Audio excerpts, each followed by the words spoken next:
Salut, c'est Laetitia et Shannon des éditions Hachette et vous écoutez L'Intention, le podcast où les écrivains révèlent ce qui est au cœur de leur dernier livre et qui a guidé son écriture. Aujourd'hui, nous recevons Oscar Kupfein. Romancier et lauréat du prix de Flore à seulement 24 ans, Oscar nous parle de son 8e roman Rose Nuit, édition Grasset. Dans ce livre, il suit l'itinéraire de 3 personnages à 3 extrémités du monde. Nana, Yann et Ali. Leur point commun ? La rose.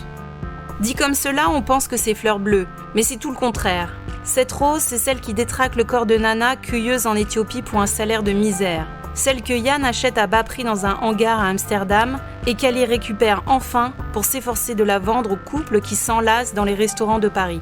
Cette rose reflète l'absurdité de notre époque, l'esclavage moderne de la mondialisation. Mais qu'est devenue la rose de nos amours, de nos passions ?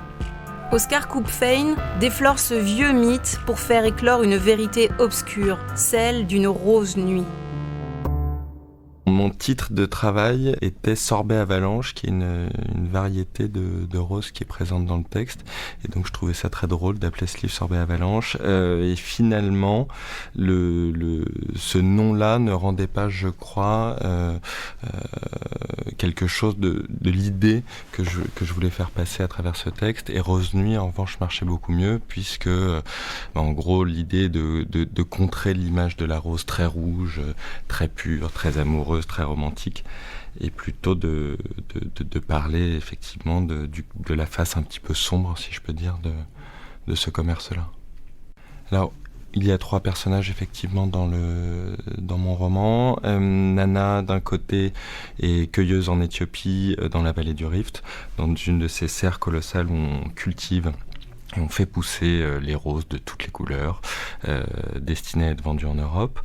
Yann, quant à lui, travaille à Aalsmeer, qui est un gigantesque marché aux fleurs aux Pays-Bas, à côté d'Amsterdam, qui fait à peu près 1 million de mètres carrés au sol, vous avez une idée.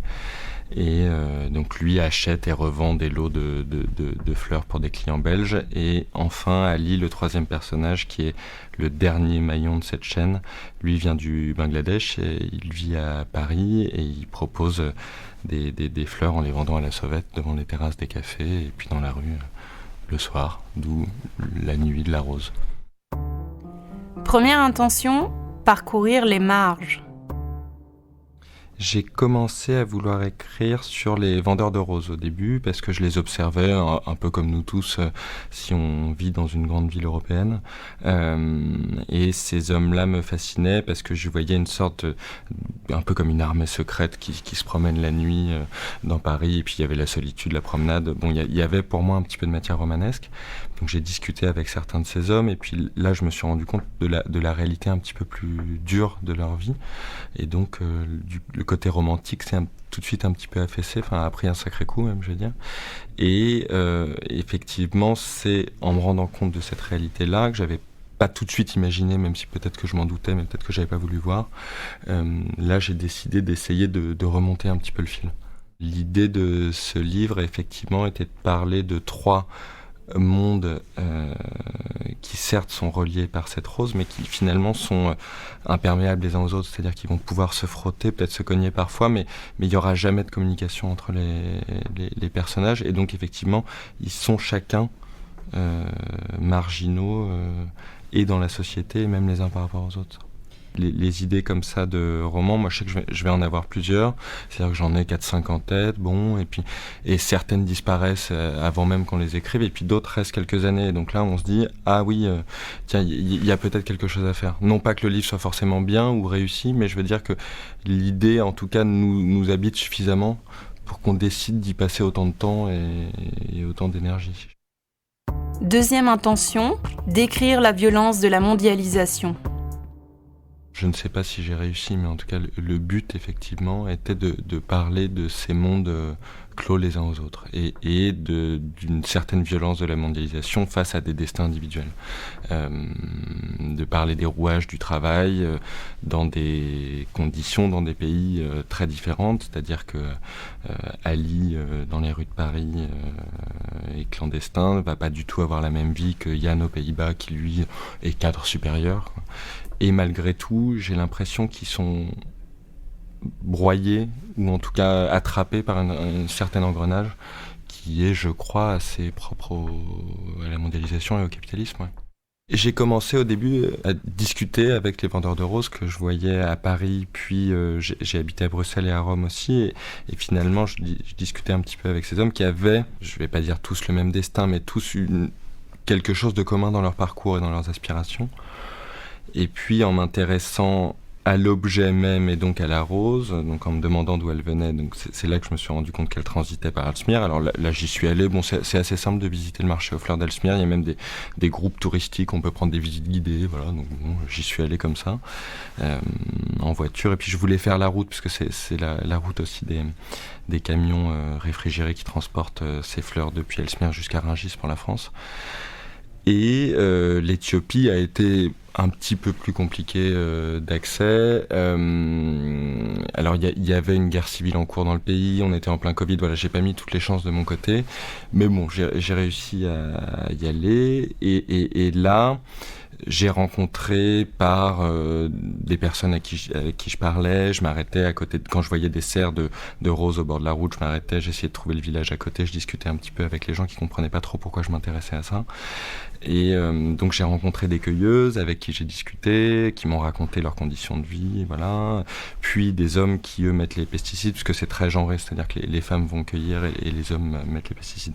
Pareil, j'ai discuté beaucoup avec quelques-uns d'entre eux, et là je me suis dit, bon, il faut maintenant que j'aille à l'intérieur de ces serres. Alors il faut savoir que ces serres, elles sont gardées comme des usines très protégées. Il y a des gardes avec des kalachnikovs et des miradors, etc. Et donc assez naïvement, quand j'ai réussi à trouver le numéro de téléphone d'un des gérants d'une usine comme ça, je l'ai appelé en lui disant voilà, je suis touriste, je voudrais venir visiter, et il m'a envoyé paître immédiatement, assez violemment d'ailleurs. Donc là j'ai compris qu'il fallait que je sois un petit peu plus malin que ça. Malheureusement j'ai dû rentrer à Paris, donc je suis retourné une deuxième fois en Éthiopie, et là j'avais quelques contacts que j'avais fait la première fois, et j'ai été un petit peu plus fourbe, si je peux dire. Donc je me suis fait passer non pas pour un acheteur mais pour un intermédiaire. C'est-à-dire que quand j'avais ces numéros de ces managers d'usines, de serres, en fait, je leur ai dit, voilà, je suis en Éthiopie pour un business, et j'ai un ami qui, lui, fait de la fleur coupée en Belgique. Il m'a demandé, puisque je suis sur place en Éthiopie, d'aller jeter un œil pour lui. Et donc là, on m'a ouvert les portes en très grand, et me prenant pour quelqu'un d'intéressé à ça aussi, ils n'avaient aucun problème à divulguer les salaires, le fait qu'ils respectaient finalement assez peu les normes écologiques, et voilà, parce que pour eux c'était un argument de vente, ouais.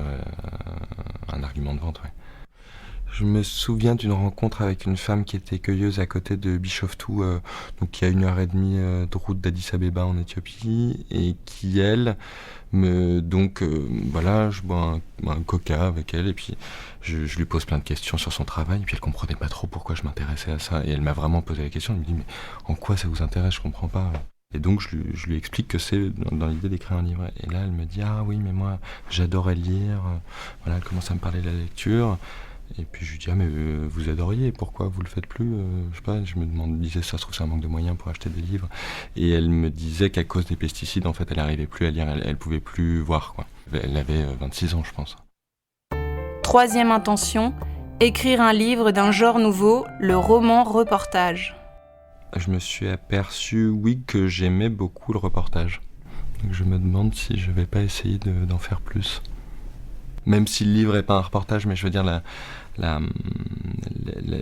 manière, le travail préparatoire, en fait, je fais le même que n'importe quelle personne qui irait faire un reportage. Et effectivement, je me suis senti assez bien en faisant ça.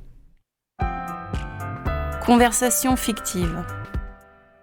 Si je devais prévenir, ou en tout cas mettre en garde le personnage de Nana avant qu'elle commence à travailler, j'ose espérer que j'aurais peut-être l'humilité ou le bon sens de ne pas le faire, en fait, parce que finalement ces femmes savent, je veux dire, c'est pas un secret, elles savent un petit peu à quoi s'attendre, comme un ouvrier qui rentre à l'usine, même s'il l'a pas expérimenté, je pense qu'il se doute de la violence de ce travail fait à son corps, fait.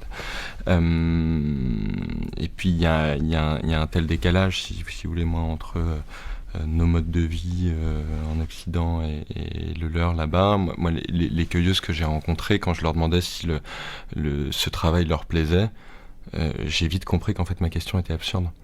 Elles m'ont regardé en me disant mais un travail de toute façon qu'est-ce que c'est qu'un travail qui nous plaît. Il y a pas de, elles n'étaient pas du tout dans cette dynamique-là. Elles me disaient que finalement déjà elles avaient un boulot et que ça leur permettait de survivre. Le mot de la fin ? J'aime bien moi, les livres qui laissent en suspens comme ça, et surtout en s'attaquant à un sujet de ce genre-là, c'est-à-dire que j'aurais pas la prétention de dire que j'apporte des solutions ou que je trouve des réponses, ou c'est-à-dire que je suis ni homme politique, ni éditorialiste, et j'ose croire parfois que le rôle du romancier, c'est de soulever quelques questions sans y donner aucune réponse. C'est-à-dire que moi je suis pas là pour apporter une solution. Ça veut pas dire que le roman est inutile, au contraire, je pense que se poser quelques questions, ça fait du bien. Donc voilà, j'avais pas envie de donner de réponse en fait. Moi j'adore finir des livres, je trouve que c'est un moment très agréable. J'adore lâcher, parce qu'il y a quelque chose d'infini, c'est-à-dire qu'un texte, on peut le travailler pendant 30 ans si on veut. Et en même temps il y a une sorte d'urgence, donc ce mélange des deux je trouve est assez merveilleux dans l'écriture, et moi j'ai toujours eu ça, effectivement. J'aime beaucoup mettre le dernier point ou le dernier mot. Je trouve ça très agréable de finir un livre, parce que là d'un coup il nous appartient plus du tout. Il y a tout un processus déjà de fabrication, puis d'édition, de fabrication, etc., qu'on maîtrise finalement nous assez peu. On fait confiance à nos éditeurs parce que c'est leur métier, c'est pas le mien. Puis après le moment j'allais dire ultime, mais effectivement où là les lecteurs vivent avec le livre, et ça c'est évidemment merveilleux, mais on n'y assiste pas. Donc parfois on a quelques petites discussions, des personnes qui nous écrivent ou qui viennent nous parler, et donc là c'est toujours très satisfaisant, je vais pas vous dire l'inverse, mais la plupart du temps on n'y assiste pas, et je trouve ça assez merveilleux de se dire voilà, il y a quelque chose qui est jeté, qui d'une certaine manière est une conversation très intime et en même temps absolument anonyme. Ça je trouve ça très fort dans l'écriture. Psst, c'est l'heure des cadeaux. Mais si je devais donner une phrase ou une partie de texte de mon livre, ce serait sûrement le tout début qui parle de cet endroit merveilleux en Éthiopie qui s'appelle le lac Vert, qui est à côté de Bishoftu, et qui est en fait un cratère volcanique rempli d'eau verte. Donc l'eau est vraiment verte, sans être vaseuse, je veux dire. Et donc et on y descend, c'est-à-dire que c'est l'inverse de quand on fait de la randonnée, où on monte vers un sommet, et donc le but est d'arriver en haut. Là, le but est d'arriver en bas, et après faut remonter. Et j'ai un souvenir très net de cet endroit avec les flamants roses qui décollent partout. Enfin, là, d'un coup, il y a une espèce de magie de cette nature et de cette puissance de ce pays, puis un peu du cœur de l'Afrique comme ça, qui était assez merveilleux. Elle revoit le cratère, trou net, cicatrice de quelque chose, un trou comme la terre d'habitude n'en subit pas. Et au milieu du trou colossal, l'eau verte, électrique et troublée. Un vert plus doux que les bambous, plus précis que celui des arbres. Le jaune des montagnes autour s'y reflète tout le jour, et le soleil n'y peut rien. Pour une fois, les couleurs n'ont rien à voir avec lui. J'ai choisi une chanson d'un groupe que je ne connais pas, un peu, à part cette chanson qui s'appelle French 79 ou 79. Et la chanson s'appelle Diamond Veins. Et je l'ai découverte par hasard au moment où j'ai commencé à écrire ce roman, et en fait elle m'a pas lâché, parce que j'ai tendance à être un petit peu obsessionnel avec la musique, ou en tout cas très répétitif, et je l'ai écrit, je crois, pendant à peu près toute l'écriture du roman, et au moment où j'ai fini, j'ai presque plus écouté cette chanson, et quand elle revient dans mes playlists aléatoires, vous savez, des choses qu'on a, d'un coup j'ai une espèce un peu comme une réminiscence, c'est assez surprenant, mais donc voilà, j'aurais du mal même à donner une autre chanson que celle-ci, peut-être tant elle m'y fait penser.